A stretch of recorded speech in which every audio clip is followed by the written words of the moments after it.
I think we will start now. It's already 11:08. Uh, Hello everyone. So I'm essentially presenting AI LLMs and how to be the one person that wins the future. I think everyone kind of knows by at this point what LLMs are essentially capable of, and we have seen this over the course of this week as well in its previous weeks. As we discussed, the discussion around AI able to take decisions and actions has just been massive. What exactly happened is that Sam Altman launched ChatGPT. It is essentially function transformer, creating weights and biases, which took the entire knowledge of the web and was able to deduce things which essentially broadened the scope of intelligence. And it was a lot better at doing that, much faster at doing that than most humans. So today I'm going to be covering a few things, and what these things are going to be, these are going to be experiments in AI that other people have done, which has helped make it more reliable and better. And the biggest problem these LLMs faced, especially a year ago, was they used to hallucinate a lot. And the first experiment was done, it's not my work, it's David Imo's solution, and they kind of stopped LLMs from hallucinating. And how did they do that is something that I'm going to cover in the first case study. So imagine so David Imo's solution was essentially a mathematical competition, it's a mathematical Olympiad. And this math Olympiad, there were a bunch of, it's a popular international math Olympiad, and there were a bunch of questions, and you need to answer them using AI. All the teams went ahead and fine-tuned models. They worked extremely hard. There was a big prize money involved, so they went ahead. But what David did was something even unique and cooler. It said that, I'm going to ask an LLM to write code to provide response with, say, NumPy and Pandas and SciPy kind of libraries, and then he would execute the code. And this is not enough, and he realized that it's not accurate enough. So what he did was... 1 second. What's the 3 and the 4? Oh yeah. So initially they went ahead with a direct response approach. So what they said was they would go ahead and have 3 iterations of the prompt, like ask it for the direct response, and they would just give it the question. And the second response was they would ask it to write code to give the solution of the question. And then they would execute that code. This approach failed, and this kind of worked better than that. So that was the 4th iteration of the process? No, so let's just say that there's a question. So what they would do is they would create prompt 1, 2, and 3, and then they would send it for a direct response. And then they would create prompt 4, 5, 6, and 7, and they would ask it to write code. So this is the initial solution. They quickly realized that the direct response was the horrible one, and they abandoned it. I'm just showcasing how they thought about it. Now, once they got the code and the result of that execution, they said that this whole thing becomes a new prompt, with the original question, with the code, with the execution. And this, then again, they sent it to the LLM. And what it did now was it would go ahead and correct some minor errors in the code. It would improve the steps of its thinking, and it would come up with deeper and better reasoning. So now the number of, let's just say that number of LLM prompts, they came up with 7. So they did it 7 times. They asked again with the code, they executed the result, then they got the original question and again sent it. And they did it for 7 times in total. So now, often at times at the end of it, they again sent a last prompt to get it in the specific format that they were expecting it to be. So they got the output in a specific format. So just to go ahead and iterate what I just said. So they did a parallel execution. They created 6 prompts, 6 different prompts. Then they said, we will just do a general iteration where they will send the question and ask the code. They will do a code output, and then they will again send this iteration and the code output and the result with another iteration, and they did it for 7 times and with 6 different prompts. Now because there are 6 different prompts, they said that how exactly would the response, how would they score it? Because they need to come up with one final answer. So what they said is that if the code output, the code execution and the response from the LLM. So let's just say the code output is 5 and the response from the LLM also contains 5. Then they will score it as 0.8. And if it's just there as an LLM text answer, they would score it as 0.05. So they went ahead and scored these responses. There were more, so another thing that they kind of realized is that LLM would make predictable mistakes while it was hallucinating. So the predictable mistakes would be that the answer is present. So the LLM response would be present in the problem statement somewhere. So the question say 5 somewhere, and the answer would be present in the problem statement itself, or the answer is a small number. Randomly it would say 7 or 2 or 3. Right? So if that is the case, then it would give a negative minus 0.1 and negative minus 0.2. So any answer which has these 2 conditions, it would score lower than the other responses or other prompts that it received. And in the end, what they did was they did a majority voting, and where they maximized the score, and that would essentially be the answer. So now over here they did n equal to 7 iterations and 6 prompts, and for the response, so it would be like n star p plus p. In total, let's just say averaging out the token size to be 8,000 tokens. This would lead to approximately 400,000 tokens per problem, which is $0.08 or 7 INR using DeepSeek R1 and 4 INR using Llama 3.1. But the answers are extremely reliable, and the similar approach can be used for a lot of things. Yeah, this is the actual code. You can run it. And again, this is not my solution, this is David's solution. But I found it extremely interesting because the other teams, what they were doing was they were fine-tuning GPUs, and it was costing them upwards of $100,000 to get those GPUs fine-tuning, building data sets. And he just came in and said, you know what, I'm just going to use some simple LLM iteration logic-based approach, and they won it. But does it work every single time? Because I was trying to do something like this, and the thing I was getting was, I would get the code, and then when I would tell it to put the question again, the code that it gave from the earlier one, and it would give me the same thing again and again, like, because it do all the 7 iterations give you the same like different things? Because in my case it was giving the same thing, like even in the second, third, fourth iteration. So iteration's purpose is to essentially ensure that the prompt is correctly executed, and the prompt's approach is to have a somewhat diverse set of instructions to arrive at the correct result. Yeah. How do you measure diversity of things? Yeah, this is so David essentially generated these prompts using a basic logic. He would take the question and then he would ask it to say like, hey, you are a PhD level mathematician, your job is to solve them as accurately. This was one of the prompts. And so they would come up with different variations of the prompts themselves. I think ensuring diversity in prompts is essentially how better you can fool the LLM to be more accurate.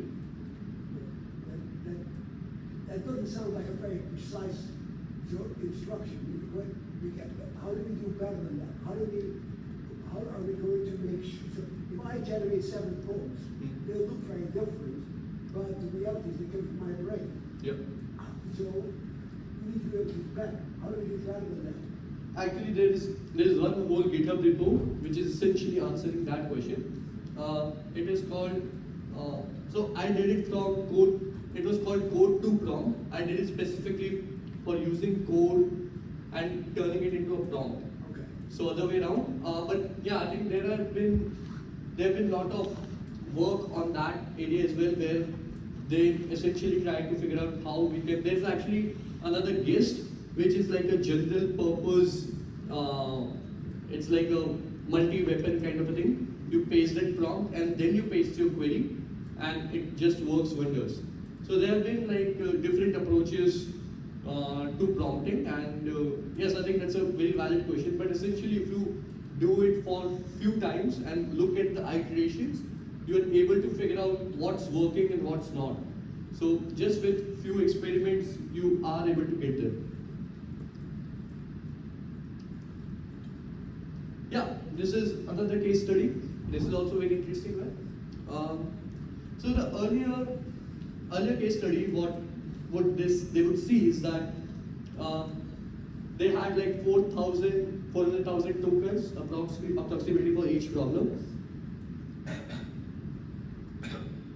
And so this made the LLM reliable, but what it did not do was it could not store. So let's just say that you are writing a code base, right? Now you have a reliable code that you can go ahead, but you need to save that code somewhere. You need to have some sort of need-based generation of this this kind of execution. So this comes in Baby AGI 2. So their idea is that they're taking AI and they're building self-autonomous AI agents. And yeah, so AI introducing with AI, they're calling it Baby AI. So essentially, it's like AI create code functions, and these code functions are stored in a database to be reused. It's a very simple one-liner of Baby AGI. How it works exactly is that the user registers. They call a function registration. They register a function. It analyzes the function and it stores the function into database. And then once user calls the function, it can execute and load the function from this database. Extremely simple, but the concept I really like and enjoy is they will give you a dashboard like this, where they would have the name of the function, they would have a description, input parameters, output parameters, what kind of imports it needs apart from that, and the execution log. So I personally used it and I found it extremely good for my own use case. So you can essentially prompt LLM, you can go ahead and say, you can prompt the LLM, and this is the prompt and this is the code, and it would execute this code, and you can update these functions when you need. This is something that their vision is, which I found really cool, which is right now they have created a need-based system. So it goes to the AI, and if the function exists, it would go ahead and create a function. If it does not exist, it will generate a query for the function creation. Then it will create that function, and then it will load that function. But if it does exist, then it will directly select that function and execute it, which is a need-based. The next level is anticipatory. So you anticipate what kind of actions would be needed for that application, and then you just go ahead and execute, create a functional library beforehand, and then you obviously anticipatory would need to work with need-based, but all of it happens real time in very less latency. Yeah, this is another case study. I did not get time to kind of go ahead and put this in my slide, so I'll just showcase it from the web example that they have used. This is by Circle again, and what they have done is they have created a group chat among different AI agents, and again super interesting. So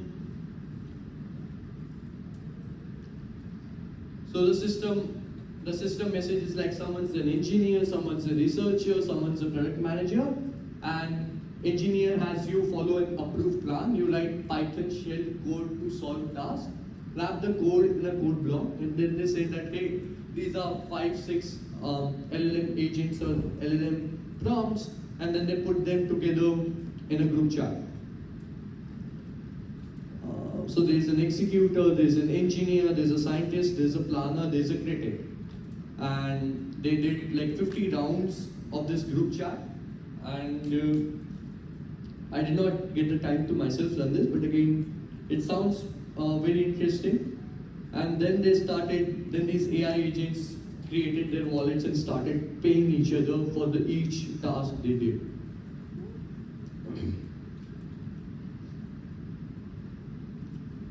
So yes, now comes the crypto/AI opportunity. I think whatever examples I showed you were essentially to help you think of what kind of stuff is possible with crypto and AI.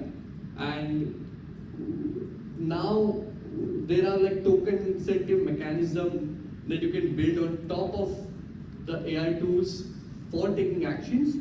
And we have seen Eliza the bot. I think Arpit took a very good workshop on that.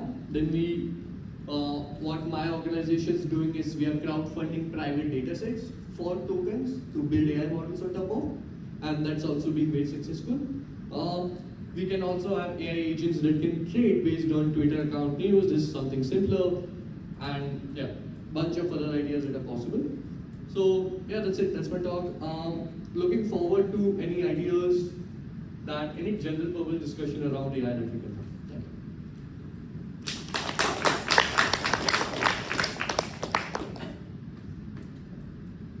No question, but how, when it comes on chain, Yeah. would wouldn't that become too expensive on chain? So when you essentially solve for on-chain, you solve for the double spend problem. So you don't want actual computation to happen on-chain. You never want actual computation to happen on-chain. What you want is you want something that drives consensus to happen on-chain. So let's just say that 5,000 prompts, there is like 100,000 or 1 million tokens of a very smart AI that exists, and it's been given to an organization or a community. Then you want to know which person or which wallet used X number of tokens from that 1 million tokens that exists. It's like a proof of work, because then you can then credit, not proof of work from like Bitcoin, but like proof of work, like this person spent so many tokens since this person. Exactly. So it's like transparent and composable way of organizing stuff. About a year and a half ago, I went to the first global prompt championships. It was organized in Dubai. They, threw a lot of money at it, and supposedly the best of writers in generating prompts were in the championship. It was in Dubai Future Academy. It was very interesting to watch in that, what different approaches people used. But what came out of that, it was very clear that they're across to the people who were best, but the people did not have formal education or worked in formal jobs, and the people who were boring were people who were in marketing or whatever, and they gave us kind of standard responses. What wasn't there is there wasn't yet anyone who had evolved the kind of things that you're talking about here, i.e. a model for writing prompts. I have not looked at it at that level for a year and a half. Is there at this point in time anyone who's actually teaching prompt writing at the kind of level that you are applying over here? Is this a field that has developed, and what's the best source? I don't know. So I'm just super active on Twitter, and these are essentially stuff that I found extremely interesting, and that's why I presented it here. There are a lot of people who are teaching prompting, but I don't know how good the quality that is. learned more from you in the last 10 minutes than I've learned in the past year and a half. That's a, I don't know how to respond to that. Thank you. That's a compliment. You showed the group of agents talking together with Circle. How does that work when you have 5 agents? Who determines which agent speaks next and stuff like that? Is it all pre-programmed or what? So essentially the task of so they just create a group chat, and the action each can take is very specific in terms of the prompt. So an action an executor can take is very specific, or action a researcher can take is very specific. So it's obviously it's a group chat, so there's a to and fro. Again, I will share this link with you. As I said, I didn't get the time to exactly try it out. I can answer questions better than the first 2 case studies because I actually ran the code for that. But the way I'm guessing it would work is that you would have an initial sequence, and then you would have the ability for any of the LLM or AI agents to kind of speak and intervene and do what they do best. So, what are the use cases where we connect AI with crypto wallet? So, what are the use cases that will come out of it? Any examples? I think every use case, essentially, AI agents need an identity, and especially if they are taking responsibility of actions, so they would need some sort of identity, and this identity would be a crypto wallet address. So for me, it's very clear that every AI agent would be a crypto wallet, and they would have the ability to transact money and resources, and would have ability to take actions, and all of it together would essentially require them to be on chip. Like at least some component they need, because they would need to be regulated. These AI agents need to be regulated, and the regulation would in terms come from the blockchain. So, suppose an AI agent has access to his own wallet, he trades money and all Yeah. stuff, he gets losses, and who will be responsible for these losses? Is it the creator of the AI agent? Whoever is putting the money inside, whoever owns that, Okay.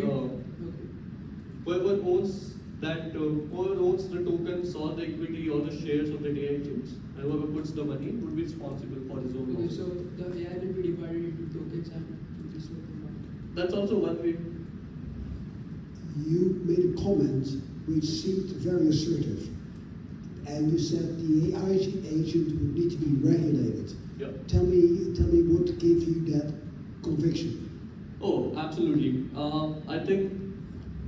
I think the only way regulation will work for AI agents would be through blockchain. But apart from that, well, because they would have the authority to take actions, and anyone who has the authority to take actions needs to be regulated for their actions. But there are no such regulations anywhere in the world. Right now, no, but this is all very futuristic. But we can do it today. Yeah. So there are companies that are, so essentially crypto into AI is the bet that these AI agents would live autonomously and they would be regulated. That's the whole point of crypto being part of AI. I'm not sure. So I think there's a session at 2:30. I think we should not presume we know the world that's going to emerge. So I understand the viewpoint, but I think it's very important that we keep an open mind whether that is in fact going to be the outcome. Well, when I say regulation, what I really mean is that these crypto agents, these wallet addresses, will have to go ahead and let's just say they do something. So that action needs to be accounted for, and I think that needs to happen in my opinion, because I've seen the abilities and capabilities of these AI agents, and I feel that there needs to be some sort of supervision on top of it. But you agree that I'm allowed to walk into a casino and lose all my money, right? Yeah, 100%. So it's Right. So why can't my AI agent lose its wallet? so it would be voluntarily regulation, kind of like a blue check mark on Twitter profiles. That's not regulation. That's a choice. It's a due diligence choice or an insurance choice or whatever you want to call it. But it's not regulation. then you're making that choice in contrast to like there be no imposition. There should be an imposition because it can make decisions which can be detrimental. So say for example, multiple companies are participating in a system like this. If multiple companies are participating in a system like this, and there are representatives from multiple companies who are going to make decisions on this, and say you, in this conversation, in order to get certain information out of another company agent, you leak certain information. Yeah. But if there is no regulation on what is allowed to be shared, what would it be traded for? I can as an adult, I can buy and sell options by definition. I do that with multiple cross borders, multiple intermediaries, and I make more money. That's fine. There is no ultimate protector for my stupidity. No, but there can be bounds for it. For example, like you said, so for example, when you said like you can do options and any kind of trading, even they have some bounds to it, so that you don't lose money while knowing it. You might, or unknowingly, basically. So I'm doing it consciously. I'm losing money consciously. I make decisions and have bad decisions. But you may not, like, things can happen where you may do it unconsciously. Because, for example, that's what a lot of retailers, that's why 99% of retailers lose money on options and margins. Because they don't know how to do it, and that's where they're limited.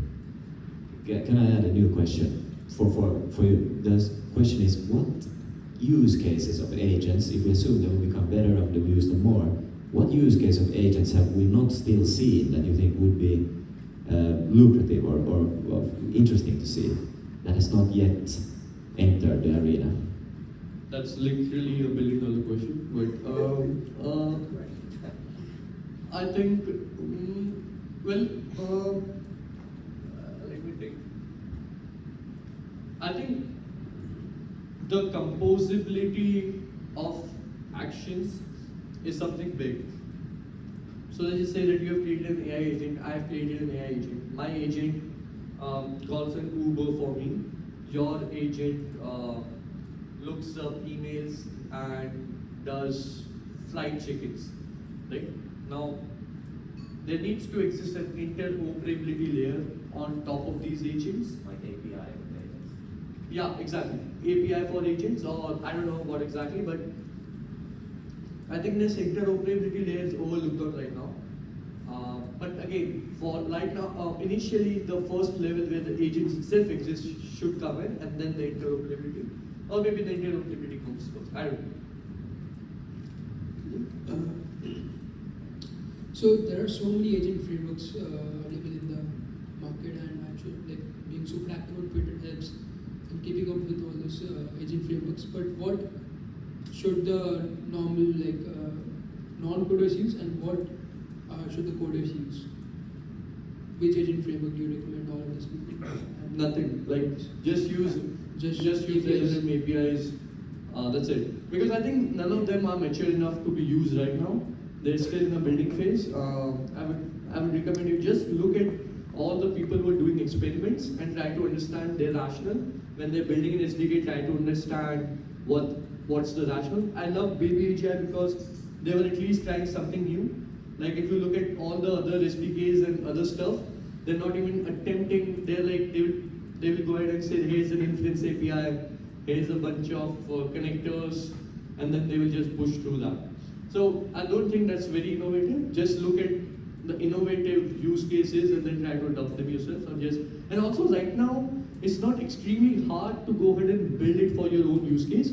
You can just give the prompt to the cloud and just ask it to come. So the one that you the scoring, the Propel having like six prompts in 7 iterations. You think that this is a very complex use case, will take 1 month to code. On the contrary, it would take like 10 LLM prompts to actually write this code. So it's very efficient to go ahead and do that. So certain times we get choices like crew AI or autogen. How do you Which one? crew AI or autogen? Yeah. They both almost do the same task. What is your choosing mechanism? I personally prefer. I have actually just used Crew AI, by the way. I have not used Automation. But I would just use. I didn't enjoy using Crew AI. I would again do my own route. Like, I just find it more efficient. Build it on your own. Build it up. Yeah. I have a question, dumb one. What the difference between bots that we have long time ago and current hyper AI agent? The part of that there is text AI. Sorry, can you repeat that question? What the difference between bots that we have many years ago and current hyper-round AI agents? A part of that there is LLM models appeared. Yeah, that's it. The only difference is that LLMs exist now, and because LLMs exist, they can take actions, and they can decide better, they can take actions better, they can write code better, and that has incrementally created a bot that can do How things they better. can decide better, how they do this all better? Meaning, like, How they can do this better? I mean, from which perspective? It's like, I mean, I am totally new on that. Just interesting. I'm just like I just mentioned. I tried to figure out my landing position with ChatGPT a couple of months ago. It's so dumb on the math and the numbers. It's always hallucinating, doing mistakes. How I can trust it, my wallet, or like any sensitive thing, or any analysis, or I cannot trust AI to create proper content for our products. Maybe I'm just missing something. Maybe you can help me with it. It's interesting, a good question. The previous bots were like, if this, then do this, then do this, else, very like programming language. These new agents is like, you tell it in English, you are now this expert in this, and you're supposed to output X, Y, Z. You're speaking English to it in the prompt where you're creating the agent. And then what you are doing is you're combining both of these frameworks. So you have a very rigid if, then this, and then you input the LLM agent into that rigidity. But there's the risk, of course. With bias.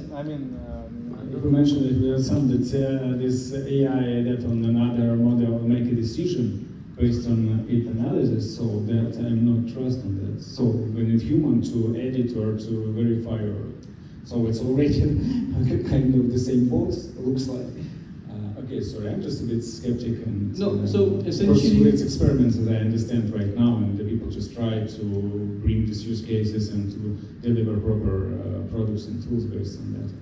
As I essentially, what decision tree are doing is to bound LLM's responses in certain ways, right? So that's why we need decision trees, and we also need LLMs. And together, we can bound them, and we can ask them to do very certain specific kind of work, which they are extremely good at, but they need to realize their own potential, kind of meta, but yeah. The math Olympiad you showed, is it not so that the agents win the math Olympiad? If we put agents into the math Olympiad, they will win the humans. So this competition was to win the math Olympiad, and just with this approach, they won the math Olympiad. That's pretty insane. How it's like that if it make mistakes with the obvious numbers, with landing, with counting the rate position on landing. They know how to do this because they was learned on that ready answer math, but they cannot handle this to count rate with basic math. And they provided me false numbers. I mean, and still I cannot trust on that. And my co-founder, they tried to figure out the land price and Pangam using ChatGPT as well. It's again failed on the numbers. I mean, Wait, what exactly were you asking the GPT to do? Just take into account my current position and assume that the price for Ethereum go down for like 30%. What rate will I have if I sell, if I cover debt with USDC, or if I buy, for example, Ethereum for that price So it's not easy math, let's say. It's not just minus this or do the derivation for that. It's a bit complicated, but I can do this if I sit and do. But it provides me wrong numbers. The same case, like previous case from my side again, with ChatGPT. From co-founder, they tried to figure out the land price. It again was like the false numbers. Yeah, so this is actually something that they faced as well. So they asked the direct response from the ChatGPT and it failed. And then they moved to, write code to provide response, and that worked. So it again depends on how exactly you're prompting, how exactly the iterations are working. So there. Pasha, can I answer one more time? Because it's very educational question you asked. You are using the one LLM to answer a question, and it's bad. And what he's saying is he used LLM, and you have a workflow. It outputs, and then it checks the outputs. There's many flows. How it checks outputs? Because it's a more advanced system. They are using not the LLM you are using. They are using a system of LLMs that output to each other, which is called agents, which makes the output much better. So I think they are using chain of thought or something. Right. So again, it depends upon how much you're. So the whole idea of using these n number of generational iteration is to build a chain of thought using prompting, right? So every time you go ahead and give it a prompt, what it would do is that it would improve the steps, it would correct the code, and it would have a deeper reasoning on the prompt and answer that was provided before, and it will try and correct it better itself. So in this case, if you kind of do it like there's a specific questions and there's a specific action and there's some math computation that needs to happen. So if you just have like ask it to write a code and then then the output comes in by a cell or whatever the action that it needs to take, and then reiterate it with the same original prompt of what exactly you're trying to accomplish and ask it to improve that prompt response again and again, and then have it across say 10 different LLMs that exist today, and then come up with a scoring mechanism to choose from what exactly to do, because that's like a high financial risk decision. So there is some leeway that you can have in terms of making decision. Like you can spend some money to go ahead and make that decision. So it's basically you building kind of most available with current resources and mechanics, the system to correction system, how to correct errors and mistake from AI and to decrease the risk for hallucination and for some wrong output. Yes, but Okay. then what you have is a 24 hours super intelligent bot that can work for you. Like that's a massive upside from the kind of effort you need to put in. Okay, got it. Well, I'm really interested to be a tester of that. That's available with my tricky questions and tricky things with the numbers that I'm interested in. Because I really want to have this supporter. I know when the OpenAI just appeared, the CEO that, okay, you can send email, you can order like do booking. It was before that now they released it that you can book property and accommodations. It was a year ago almost. So I hope that we will have it without hallucination and all of that. But yeah, so far I'm a bit more skeptical on that. But keep going, keep building, because I think that people like you working on that spend time and working how to make it proper for humans, maybe not for writing extension, but for everyday use at least. Yeah, thank you. So how did they decide? Also, I think you're right, 100% right. It just needs to be built. Yeah, I think OpenAI's O3 mini is open enough for free users as well, so you can also try it on ChatGPT. There's a selector that and it is a button on the bar. Did they decide the number of iterations and number of prompts? Did they optimize for that, or like how did they decide 7? And because I tried to do that experiment myself, Yeah. and what I was seeing is even in the second or third iteration, it would just keep on repeating the same thing. So it would basically converge. That's what you want. So you want convergence of LLM response and the code output response to a single specific No, but thing it that you wasn't want. helpful. It was converging the same bullshit. That's the problem. So this is why they have like 6. Well, if I don't know, I've tried it multiple times, and it depends on the quality of prompt and what exactly are you trying to converge on. So that also matters. So if it's a very subjective thing or it's a very specific thing, it again creates a difference.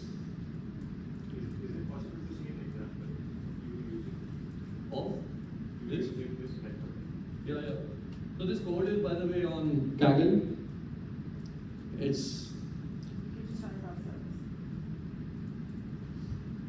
so I kind of used a multi-prompt approach for Clio network. So we have like a 3-prompt system and have just 2 iterations, and that in itself works fine for us. We really did not need to go like 6 iterations, but they kind of won the prize using these numbers, so that's what I showed. You can check this out by the way.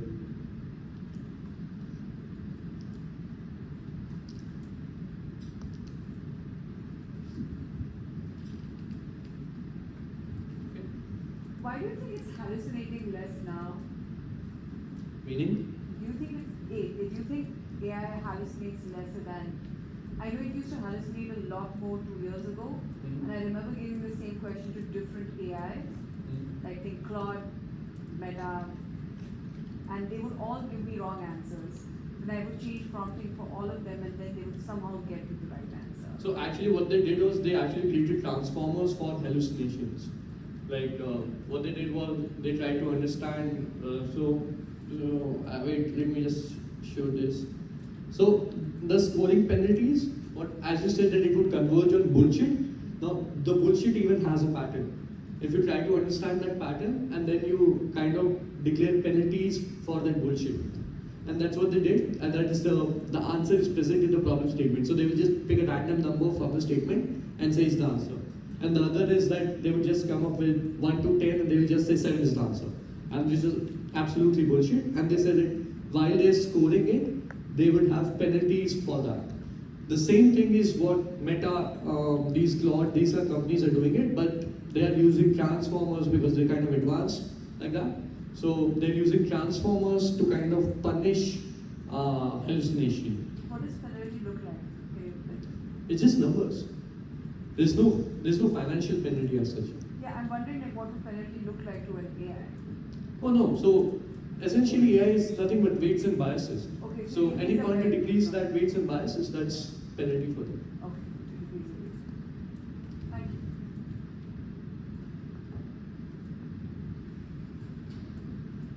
Okay, any more questions? Thank you. Thank you, boss.